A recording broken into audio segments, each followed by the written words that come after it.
السلام علیکم. Muhammad Tanveer, lecturer in history, government D college, Zahirabad. آج کا ہمارا جو لیکچر ہوگا سیکنڈ ایئر کے سلیبس میں سے نہیں ہے انشاءاللہ, کیونکہ پچھلی کلاس میں ہم لوگوں نے پڑھا تھا کہ مغلیہ سلطنت کس طرح سے ہندوستان میں اس کی بنیاد رکھی گئی تھی, اور اس وقت کے سیاسی حالات اور سماجی حالات کس طرح سے تھے, اور بابر کو کس نے ہندوستان میں دہلی پر حملہ کرنے کی دعوت دی تھی, جن میں دو نام قابل ذکر آتے ہیں. ایک نام تھا دولت خان لودھی, اور دوسرا نام تھا ابراہیم لودھی کا ماموں عالم خان. ان دونوں نے ابراہیم لودھی سے بدظن تھے, ابراہیم لودھی کو ناپسند کرتے تھے, ابراہیم لودھی کے ظلم و ستم سے بیزار ہو چکے تھے, اور ابراہیم لودھی ایک غرور بھرا ہوا غرور سے لیس بادشاہ تھا. وہ نہ اپنی رعایا کو کوئی سہولت دیتا تھا, بلکہ اپنے رشتہ داروں سے بھی اس کا رابطہ ضابطہ, اس کے بیہیویئر خاص نہیں تھا, جس کی وجہ سے رعایا بھی ناراض تھی ابراہیم لودھی سے, اور اس کے رشتہ دار بھی ناراض تھے, اور وزراء بھی ناراض تھے. انہی حالات کو دیکھتے ہوئے پنجاب کے گورنر دولت خان لودھی نے بابر کو ہندوستان پر حملہ کرنے کی دعوت دیتا ہے, اور ان میں عالم خان بھی ساتھ دیتا ہے. لیکن بابر جب 1525 میں حملہ آور ہوتا ہے, اسے کوئی کامیابی نہیں ملتی, لیکن ان دونوں کی دعوت پر جب وہ حملہ آور ہوتا ہے تو بعد میں یہ دونوں بابر سے ہی بغاوت کر دیتے ہیں, اور سب سے پہلے بابر کو دولت خان لودھی سے اور عالم خان سے جنگ لڑنی پڑتی ہے اور انہیں شکست دینی پڑتی ہے. اس کے بعد ابراہیم لودھی کو اس بات کی اطلاع ملتی ہے, تو ابراہیم لودھی بابر سے جنگ لڑنے کے لیے اپنے پائے تخت کو چھوڑ کر دلی کی طرف روانہ ہوتا ہے, پانی پت کے میدان کی طرف روانہ ہوتا ہے. پانی پت کا میدان جو ہے دلی اور تھانیشور کے درمیان کا جو علاقہ ہے وہ پانی پت کا میدان کہلاتا ہے. تو پانی پت کے میدان میں پہلی پانی پت جنگ ہوئی تھی. یہ پانی پت جنگ جو ہے 21 اپریل 1526 عیسوی میں رونما ہوئی تھی. اس سے پہلی کلاس میں ہم تفصیلی جائزہ لے چکے ہیں پانی پت کی پہلی جنگ کا. ابراہیم لودھی کے پاس 1 لاکھ سے زیادہ فوج تھی, ہاتھی گھوڑا فوج تھی, اور بابر کے پاس 12,000 آدمیوں کی فوج تھی. لیکن بابر کے پاس ایک اہم فوج جو تھی وہ تھی توپخانہ فوج. توپخانہ کی فوج کی جو کمانڈ سنبھالے تھے استاد علی اور مصطفیٰ, ان دونوں نے توپخانہ فوج سنبھالی تھی بابر کی. بابر نے پانی پت کی جنگ میں ابراہیم لودھی کو شکست دیتے ہیں, اور ابراہیم لودھی اپنے 15,000 سپاہیوں کے ساتھ جنگ میں مارا جاتا ہے, اور اس طرح سے دہلی پر بابر کا قبضہ ہو جاتا ہے. اور جہانگیر جو ہے آگرہ پر قبضہ کرتے ہوئے وہاں کا گورنر بن جاتا ہے. جہانگیر جو بابر کا بیٹا تھا, اور اسے بے تحاشا دولت ملتی ہے. اس دولت میں ہیرے جواہرات اور کوہ نور بھی ملتا ہے. تو بابر نے بعد میں دہلی سے اپنا پائیدخت آگرہ کو اپنا پائیدخت بناتا ہے, اپنا مرکزی مقام بناتا ہے. لیکن ان فتوحات کے باوجود بابر کو جو ہے مزید اور ہندوستان میں شمالی ہند میں مزید اپنی حکومت کو وسعت دینے کے لیے, اپنی حکومت کو پھیلانے کے لیے, اپنی سلطنت کو ترقی دینے کے لیے, اور بہت سارے علاقوں کو اپنی سلطنت میں شامل کرنے کے لیے نہ صرف پانی پت کی جنگ اہم تھی, بلکہ اس کے بعد بھی بابر کو مزید اور جنگیں لڑنی پڑیں, جن میں قابل ذکر 3 جنگوں کا نام آتا ہے. ایک تھا جنگ کھنوا کا ہو یا کھنوا کا ہو. تو ایک پہلی پانی پت کے بعد دوسری جو اہم جنگ تھی وہ جنگ کھنوا ہے, اسی پر آج بات ہوگی. اس کے بعد چندیری کا ایک قلعہ ہے, اس کو فتح کرنے کے لیے بھی بابر نے اس پر حملہ آور ہوتا ہے. یہ بھی ایک اہم پڑاؤ تھا بابر کی کامیابی کا, اور بابر کی سلطنت کو وسیع کرنے کا. اور اس طرح سے دوسری جنگ گاگیرا کا بھی یہ جنگ گاگیرا بھی بڑی اہم ہے بابر کی فتوحات کے سلسلوں میں. یہ تین چار ایسے جنگیں تھیں بابر کو جو لڑ کر فتح کر اپنی سلطنت مستحکم کرنے کے لیے موقع فراہم کیا کرتی تھیں. اس طرح سے جنگ کھنوا کے بارے میں بتایا جاتا ہے. بابر جو ہے جنگ کھنوا کے تعلق سے ابراہیم لودھی سے بھی زیادہ طاقتور بادشاہوں سے اس کا مقابلہ کرنا پڑا، کیونکہ ابراہیم لودھی تو ناتجربے کار تھا، فوج زیادہ تھی، ہاتھی گھوڑا فوج تھی، لیکن وہ ناتجربے کار تھا، نوجوان تھا، جس کی وجہ سے وہ جنگی چالوں سے واقف نہیں تھا. کبھی میدان میں آگے بڑھ جاتا تھا بغیر سوچے سمجھے، کبھی میدان سے ہٹ جاتا تھا اور بغیر کوئی دور اندیشی کے دشمن سے بھڑ جاتا تھا. ایسے ناسمجھی فیصلوں کی وجہ سے ابراہیم لودھی کو پانی پت کی پہلی جنگ میں شکست ہوئی تھی. بابر جبکہ ایک قابل جنرل تھا، بتایا تھا اس سے پہلے کہ بابا کا جو دادائل کا تعلق تھا وہ چنگیز خان سکندر اعظم سے تھا اور ماں کا تعلق تھا چنگیز خان کا. تو اس طرح سے جو ہے یہ ایشیا کے دو بڑے فاتحین کا خون اس میں شامل تھا. اس وجہ سے اس میں پوری جنگی صلاحیتیں موجود تھیں اور پوری جنگی صلاحیتیں موجود تھی. اس نے پوری جنگی چال چلتے ہوئے ابراہیم لودھی کو شکست دی تھی اور ابراہیم لودھی جنگ میں ناکامیابی ملی تھی اور وہ جنگ میں مارا گیا تھا. تو اس کے بعد سب سے بڑی طاقتوں کا جو مقابلہ تھا وہ تھا بابر کو راجپوتوں کی طاقتوں کا، کیونکہ ہندوستان کے سب سے طاقتور جو بادشاہ تھے وہ راجپوت تھے. راجپوتوں کے ساتھ جو جنگ ہوئی تھی اسے جنگ کھنوا کہا جاتا ہے. جو یہ جنگ 1527 میں لڑی گئی تھی، کیونکہ راجپوت ہندوستان کے ایک بڑے طاقتور اور بہت سارے علاقے پر یہ حکومت کیا کرتے تھے اور بہت طاقتور حکومت تصور کیے جاتے تھے. تو ابراہیم کو تو شکست دینے کے بعد بابا کو جن طاقتوں کا سامنا کرنا پڑا تھا ان میں سب سے بڑی طاقت اور سب سے طاقتور جو تھے وہ راجپوت تھے. راجپوت جس کی قیادت جو ہے میواڑ کے راجا راجپوت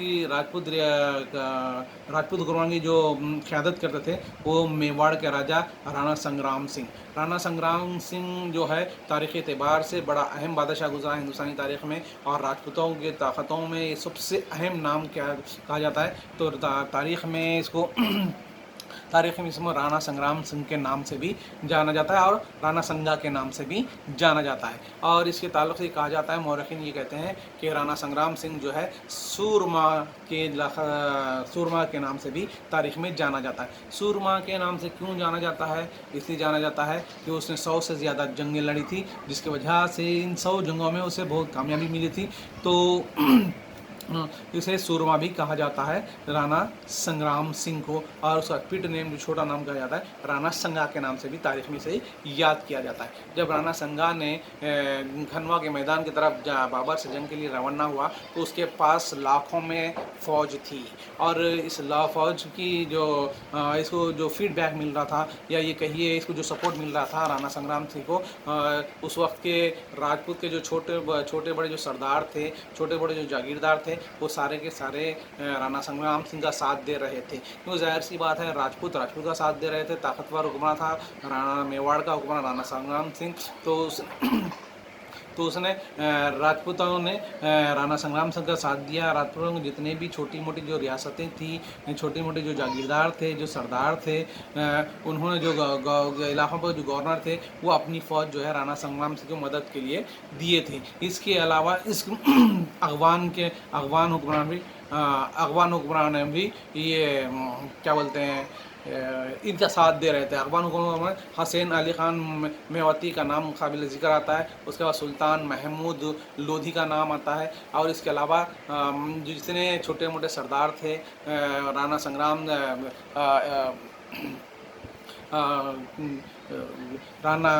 بابر سے مقابلہ کرنے کے لیے لودھی خاندان کے افغان حکمران بھی رانا سنگرام سنگھ کا ساتھ دے رہے تھے. رانا سنگرام سنگھ کی فوج جو ہے بہت زیادہ تھی، اور جب وہ میدان میں بابر کے آمنے سامنے آ کے کھڑی ہوئی تو بابر کے پاس ظاہر سی بات ہے بہت مختصر فوج تھی، بہت چھوٹی فوج تھی، اور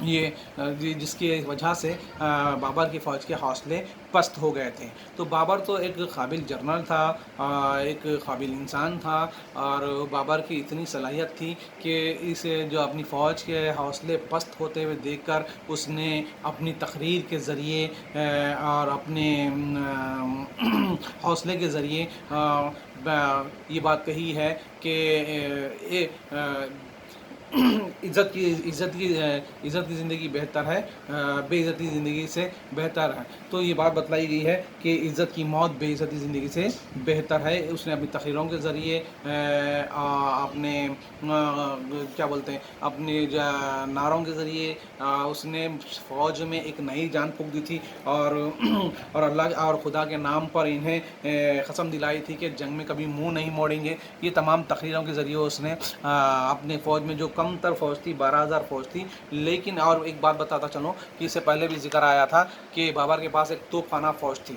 توپ خانہ فوج جو ہے بڑی اہم تھی. تو اس جنگ میں بھی بابر کو جنگ کھنوا میں جو 1527 میں ہوئی تھی، توپ خانہ فوج بھی بڑا اہم کردار ادا کرتی ہے. تو رانا سنگرام سنگھ اور بابر کی فوج جب آمنا سامنا ہوتی ہے جنگ میں کھڑے تو رانا سنگرام سنگھ کی فوج بہت وسیع تھی، بہت زیادہ تھی، لاکھوں میں تھی. جس کی وجہ سے بابر کی فوج کے حوصلے پست ہو گئے تھے. بابر نے یہ اپنی تقریروں کے ذریعے اس میں جذبہ پیدا کیا تھا فوج میں، اور یہ کہا تھا کہ عزت کی موت بے عزتی زندگی سے بہتر ہے، اور انہیں خدا کے واسطہ بھی دلایا تھا، اور یہ بھی کہا تھا کہ اپنی تقریر میں کوئی بھی جنگ سے منہ نہیں موڑے گا. اور اس طرح سے رانا سنگرام سنگھ اور بابر کے درمیان جنگ کھنوا ہوتی ہے. اور اس جنگ میں بھی جو ہے بابر کی جو اہم فوج تھی توپ خانہ فوج، جس کی قیادت جو ہے کپتان استاد علی کر رہے تھے اور مصطفیٰ کر رہے تھے،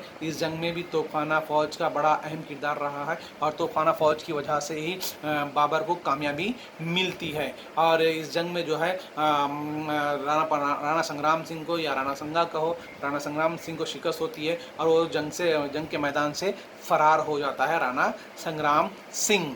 تو اس طرح سے جنگ کھنوا میں بھی بابر کو فتح حاصل ہوتی ہے. اور کیونکہ ظاہر سی بات ہے بابر جو ہے ایک بہت ہی قابل جنرل تھا، جنگی چالوں سے واقف تھا، اور اس کی بہت بہترین صلاحیتیں تھیں. جنگ میں کب لڑنا، کب آگے بڑھنا، کب رکنا، کس وقت حملہ کرنا، یہ تمام طرز قابلیتیں جو تھی بابر میں موجود تھیں. تو جنگ کھنوا میں بھی بابر کو 1527 میں کامیابی ملتی ہے، اور رانا سنگرام سنگھ جو ہے میدان جنگ سے فرار ہو جاتا ہے. فرار ہونے کے 2 سال بعد، یعنی کہ رانا سنگرام سنگھ کے موت جو ہے 1529 میں ہوتی ہے. یہ جنگ سے دل برداشتہ ہو کر، شکستہ دل ہو کر، مایوس ہو کر، وہ کہا جاتا ہے مورخین کہ وہ خودکشی کر لیا یا قدرتی موت مرا ہے. اس کے تعلق سے تصادم پایا جاتا ہے، الگ الگ مورخین الگ الگ بیان کرتے ہیں. تو رانا سنگرام سنگھ جو ہے 1527 کی جنگ، جو کھنوا کی جنگ جو ہے تاریخی اعتبار سے بڑی اہم تھی. تو اس جنگ میں جو ہے رانا سنگرام سنگھ کو شکست ہوتی ہے، اور وہ میدان جنگ سے فرار ہو جاتا ہے.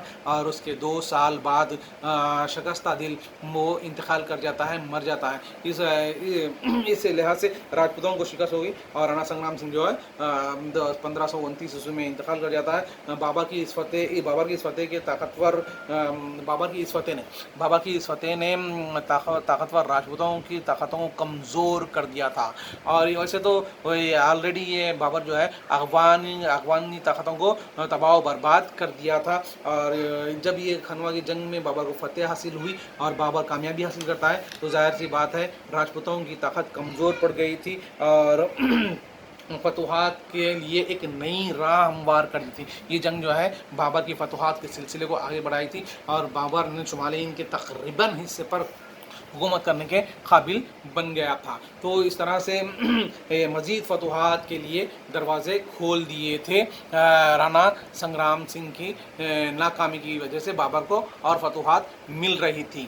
تو اس طرح سے جو ہے رانا سنگرام سنگھ 1529 میں انتقال کر جاتا ہے، اور راجپوتوں کی طاقت کمزور پڑتی ہے. جبکہ راجپوتوں کے دیگر جو چھوٹے موٹے سردار تھے ان کی بھی بہت مدد ملی تھی، اور افغان حکمرانوں کی بھی مدد مدد ملی تھی۔ افغان حکمرانوں میں قابل ذکر نام بتایا تھا اس سے پہلے، حسین خان میواتی کا نام ایک اہم آتا ہے، اور سلطان محمود لودھی کا نام آتا ہے۔ انہوں نے بھی راجپوتوں کا ساتھ دیا تھا، لیکن انہیں خاطر حق کامیابی نہیں ملی، اور کھنوا کی جنگ میں بابر کو کامیابی ملتی ہے، راجپوتوں کی طاقت کمزور پڑ جاتی ہے، اور اس طرح سے بابر کے لیے فتوحات کی راہ ہموار ہوئی اور راستے ملنے لگے، اور وہ آگے بڑھنے لگا۔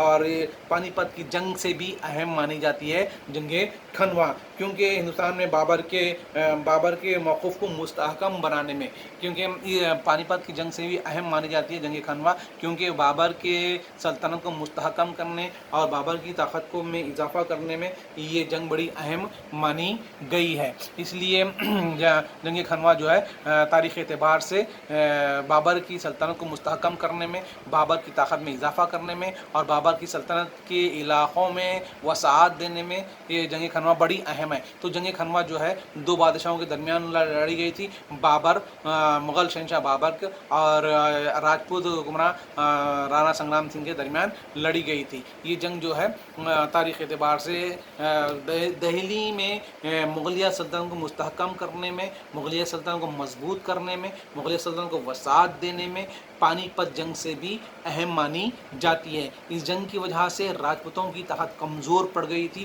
اور سارے راجپوت جو سردار تھے بعد میں بابر کے ماتحت آ گئے تھے اور بابر کے تابع ہو گئے تھے۔ اس طرح سے یہ جنگ جو ہے بڑی اہم مانی جاتی ہے۔ اس کے بعد جب 1527 میں جنگ میں فتح ہونے کے بعد بابر جو ہے آگے بڑھتے ہوئے اپنی کامیابی کا سلسلے کو جاری کرتے ہوئے چندیری کا قلعے پر حملہ وار ہوتا ہے۔ یہ چندیری کا قلعہ بھی بڑا اہم ہے، کیونکہ چندیری کے خلاف پر جو ہے اس وقت بابر حملہ کرتا ہے 1528 عیسوی میں۔ 1528 عیسوی میں بابر نے اپنی کامیابی کے سلسلے کو آگے بڑھاتے ہوئے، کامیابی کے کارواں کو آگے بڑھاتے ہوئے چندیری کے قلعے پر حملہ وار ہوتا ہے۔ اس وقت چندیری کے پر حملہ وار ہوتا ہے، اس وقت جو ہے چندیری کے قلعے پر جو ہے راجپوت حکمراں، راجپوت سردار جس کا نام تھا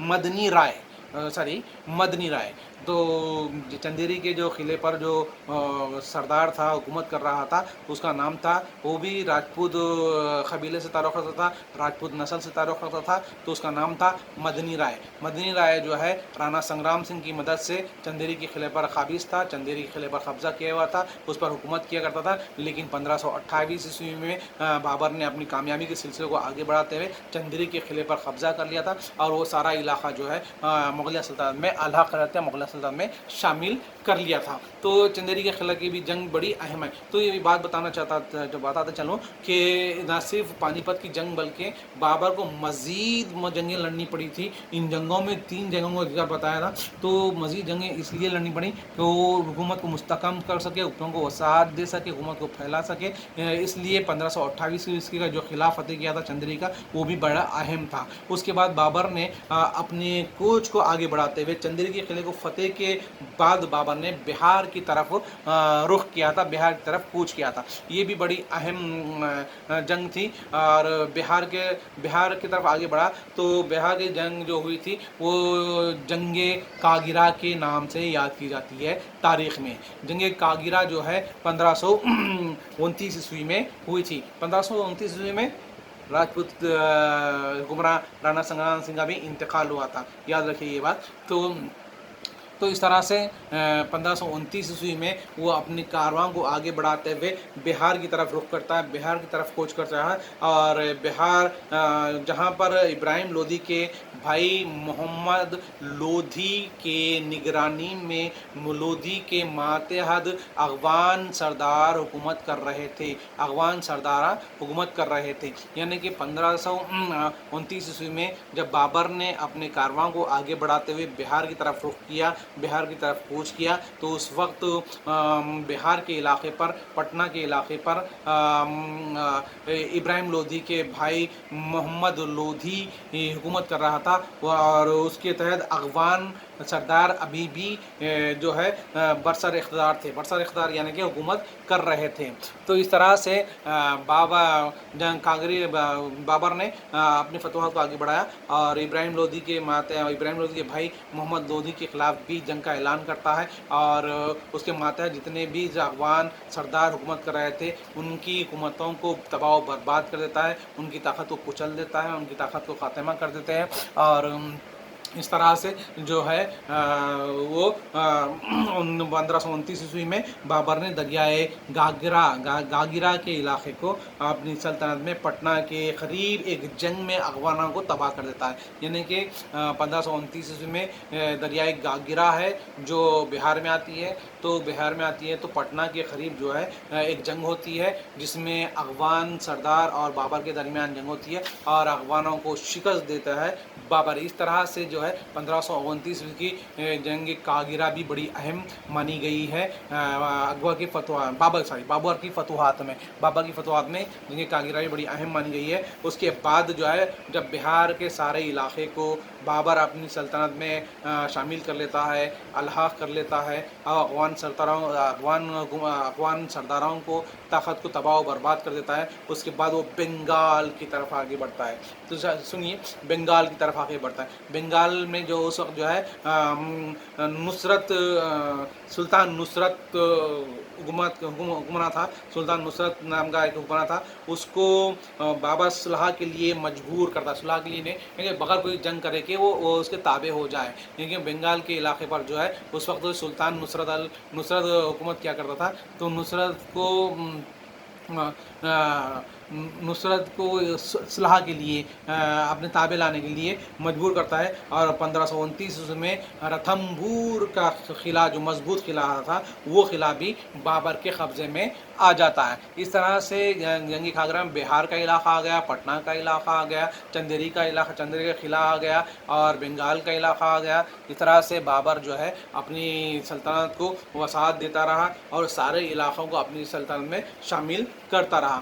اب آگے ہم جب بڑھتے ہیں تو اور اس میں ایک چھوٹا سا عنوان جو بتایا گیا ہے، مغلیہ سلطنت کی وسعت۔ مغلیہ سلطنت کی وسعت کس طرح سے ہوئی تھی؟ مغلیہ سلطنت کو وسعت دینے میں بابر نے کس طرح سے ہمت اور اپنی قابلیتوں کو لوہا منوایا تھا، اپنی قابلیتوں کو استعمال کیا تھا۔ تو ان تمام لڑائیوں کے بعد بابر تقریباً جو ہے شمالی ہند کے کل شمالی ہند کے علاقے پر مالک بن گیا تھا۔ تو بابر جو ہے ان لڑائیوں کے بعد کون سی لڑائی ہوئی تھی؟ پہلی پانی پت کی جنگ ہوئی تھی، دوسری جنگ کھنوا ہوئی تھی، تیسرا جو جنگ ہوئی تھی چندیری کا قلعہ کو فتح کیا تھا، چوتھی جو ہے جنگ کاگرا ہوتا ہے۔ یہ تمام لڑائیوں کے بعد جو بابر جو ہے کل شمالی ہند کے علاقے کا مالک بن گیا تھا، یعنی کہ شمالی ہند کا مکمل علاقہ اس کے قبضے میں آ گیا تھا، بابر کے قبضے میں آ گیا تھا۔ اس کی حکومت جو ہے پنجاب موجودہ اتر پردیش اور شمالی بہار تک وسیع ہو گیا تھا، یعنی کہ پنجاب سے اب موجودہ پنجاب ہوندے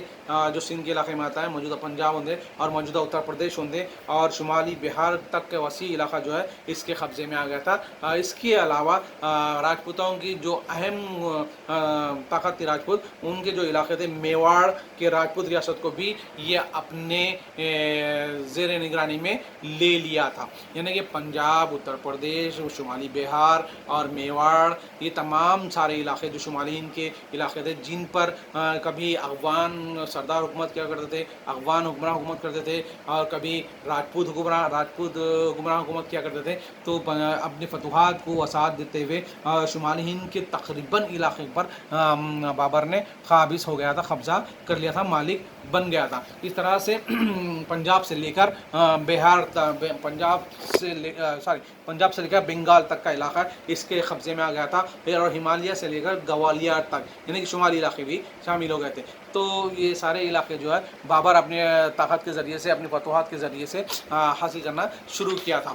تو یہ پنجاب سے لے کر بنگال کا علاقہ اور ہمالیہ سے لے کر گوالیار کے تک علاقے، سارے علاقے یہ اپنے قبضے میں لے لیا تھا۔ اس لیے مورخین یہ کہتے ہیں کہ بابر جو ہے ایک کامیاب فاتح حکمراں تھا، وہ اپنی سلطنت کو وسعت دینے کے لیے کئی جنگیں لڑی تھی. تاریخی اعتبار سے بابر جو ہے بڑا ہی اہم حکمران گزرا ہے اور وہ اپنی سلطنت کو وسیع دیا ہے. لیکن یہ جو اس کی موت واقع ہوئی تھی 1530 میں اس کی موت واقع ہوئی تھی، یعنی کہ 1526 سے 1530 کے ان 5 سالوں میں اس نے شمالین کے تقریباً علاقے پر قابض ہو گیا تھا. اب اس طرح سے وہ تو اب میں بتاتا چلوں آگے. تو بابر کی شخصیت کا اگر جائزہ لیں گے تو بابر کی سیرت اور شخصیت کے اس کی آپ بیتی میں ہم کو پڑھنے کو ملتا ہے. اس نے اپنی آپ بیتی لکھی تھی.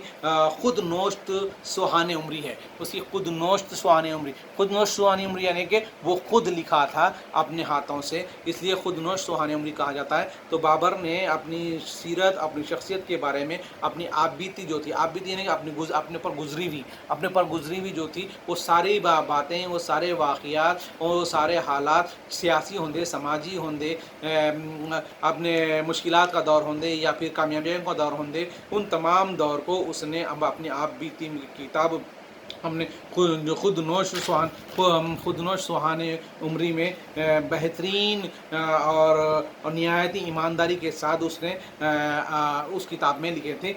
تزک بابری کے نام سے، تزک بابری کے نام سے اس نے کتاب لکھی تھی. یہ جس کا فارسی میں لکھی، یہ کتاب جو ہے فارسی میں لکھی گئی تھی. جو بابر جو ہے تزک بابری فارسی میں نہیں بلکہ ترکی زبان میں لکھی گئی تھی.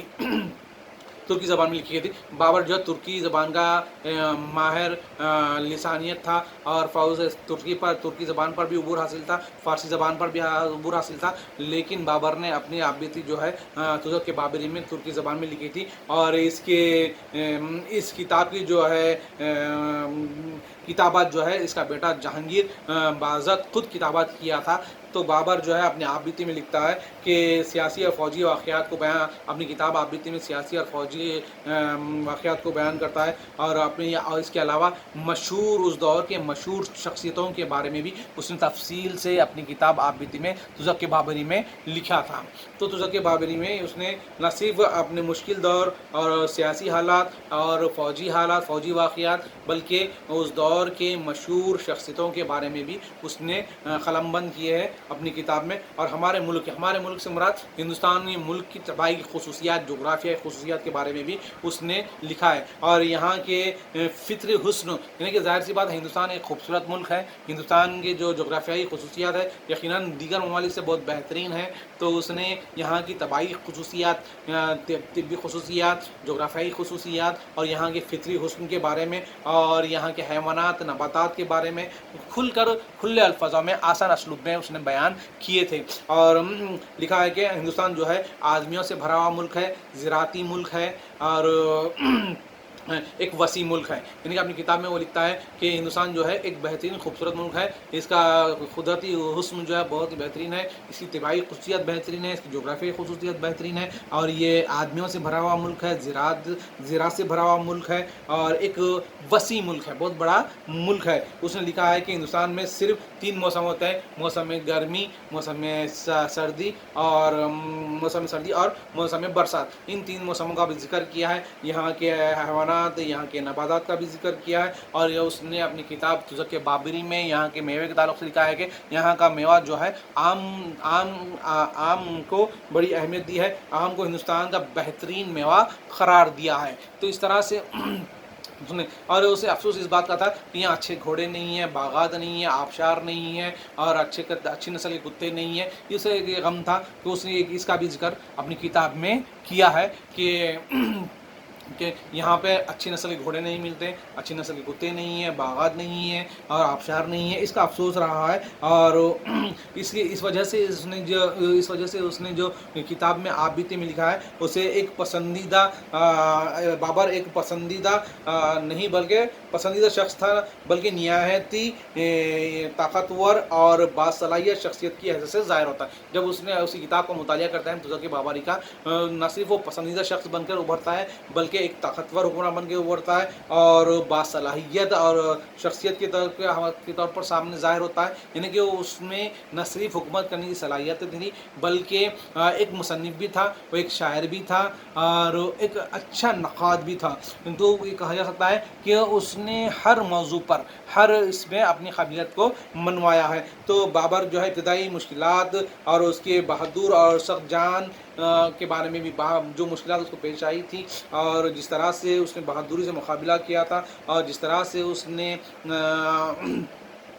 اپنی کیا بولتے اپنی صلاحیت کو منوایا تھا, اس میں ہمت, حوصلہ اور مہم جوئی کا جو جذبہ تھا یقیناً قابل تعریف تھا. یعنی کہ وہ اتنی مشکلات کے باوجود بھی اپنی سلطنت کو وسعت دیتا رہا اور اپنی مہم جوئی. تو اس کی قابلیتوں کو دیکھ کر ترکی کے عمراء اسے بابر کا لقب دیے تھے. بابر کے معنی شیر یا ببر شیر کے, تو اس نے اس طرح سے اپنی سلطنت کو وسعت دینی شروع کی. تو اس کی قابلیت تھی تزک بابری میں اس نے عابدی میں لکھی ہے اور حیرت انگیز اعتماد کا مالک تھا. حیرت انگیز یعنی کہ اس میں اتنی اعتمادی تھی, اتنا بھروسہ تھا اور اس کا ارادہ بہت ہی مضبوط پختہ تھا اور سنگین بحران کا مقابلہ کرنے کی اس میں صلاحیت تھی. اس لیے بابر ایک تہذیب یافتہ, اس لیے کہا جاتا ہے بابر ایک تہذیب یافتہ شخص تھا.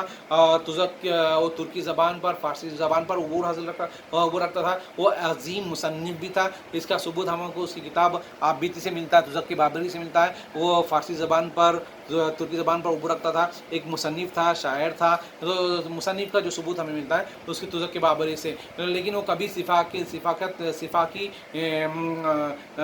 کہتے ہیں کہ اس نے صفاقی کا مظاہرہ نہیں کیا, ظلم ستم کا مظاہرہ نہیں کیا تھا, بلکہ نرم دل شخص تھا اور کہا جا سکتا ہے کہ وہ کٹر سنی مسلمان تھا اور خدا پر کامل یقین رکھتا تھا اور وہ کبھی بھی طاقت کا مظاہرہ نہیں کیا تھا, ظلم و ستم کا مظاہرہ نہیں کیا. وہ مہربان, فیض یاب اور شریف نفس شخص ثابت ہوا تھا. تو اس طرح سے اس نے کیا کہتے ہیں اپنی عابدی میں ساری تفصیل بیان کی ہے. تو اس کی عابدی جو کتاب تھی تزک بابری تھی. تو اس طرح سے اس نے اپنی سلطنت کو اپنی طاقت میں اضافہ کرتے ہوئے بہت ساری جنگیں بھی لڑی تھی اور ظالم بادشاہ تو نہیں تھا. یہ کہا جا سکتا ہے کہ وہ ایک قابل اور شریف اور کم جو یعنی کہ کم مولنے والا بادشاہ تھا اور اپنی طاقت میں اضافہ کرنا, اپنی سلطنت کو ساتھ دینا اس کا اہم یہی مقصد رہا. اس لیے اس نے کئی جنگیں لڑی ہے, پانی پت کی جنگ, کھنوا کی جنگ, چندیری کا قلعہ, کاگرا کا جنگ, پٹنہ کے علاقہ, افغان سلطنت کو تباہ و برباد کیا, افغانوں کو ہندوستان سے بے دخل کیا تھا اور ان کی طاقت کو کچل دیا تھا, راجپوتوں کی طاقتوں کو بھی کمزور کر دیا تھا. اس طرح سے یہ کہہ سکتے ہیں کہ بابر جو ہے مورخین یہ مانتے ہیں بابر ایک کامیاب حکمران تھا لیکن اپنی سلطنت کو مستحکم نہیں کر سکا, زیادہ توجہ نہیں دے سکا کیونکہ اس کی بے جا وقت موت نے حکومت نظم مخصوص زیادہ توجہ نہیں دے سکا. نظم مخصوص زیادہ کیا بولتے کانسیپٹ نہیں کر سکا کیونکہ وہ ہمیشہ جنگوں میں مشغول تھا, سیاسی کارروائیوں میں مشغول تھا, جس کی وجہ سے وہ سلطنت کو تو وسعت دے رہا تھا, سلطنت کو تو آگے بڑھا رہا تھا, سلطنت کو وسعت کر رہا تھا, لیکن مینجمنٹ کے حد تک وہ کچھ حد تک ناکام کہا جا سکتا ہے کیونکہ زیادہ توجہ نہیں دی سکتی, کیونکہ اسے وقت ہی نہیں ملا. کیونکہ اس کا سلسلہ جو کامیاب ہندوستان میں سلسلہ کا جو کامیابیوں کا سلسلہ شروع ہوا تھا 1526 سے شروع ہوا تھا اور اس کی جو موت ہوئی تھی 1530 میں. ان 5 سالوں میں وہ زیادہ توجہ نظم میں نہیں دے سکا, جس کی وجہ سے بعد میں اس کے بعد بابر کے بعد اس کا بیٹا جو جہانگیر تخت نشین ہوا تھا بہت ہی مشکلات کا سامنا کرنا پڑا تھا کیونکہ بابر نے بہت سارے کام ادھورے چھوڑ دیے تھے, بہت سارے کاروائیاں ادھورے چھوڑ دیے تھے, جس کی وجہ سے ساری مشکلات جو ہے بعد میں جہانگیر کو سامنا کرنا پڑا تھا. وجہ یہی تھے بے وقت موت. اگر بابر اور چند سال زندہ رہتا تو ظاہر سی بات ہے وہ اپنی سلطنت کو مستحکم کر سکتا تھا اور صحیح نظم سے مینجمنٹ کر سکتا تھا اور جتنے کا کام ادھورے چھوڑے تھے وہ کاموں کو مکمل کر سکتا تھا. لیکن اس کی بے وقت موت نے جہانگیر کو مشکلات میں ڈال دیے تھے. اس کے بعد جہانگیر تخت نشین بنا تھا, جہانگیر تمام مشکلات کا سامنا کیا تھا. اس طرح بابر کی زندگی جو ہے 1530 میں اختتام پذیر ہوتی ہے. اس کے بعد اللہ حافظ.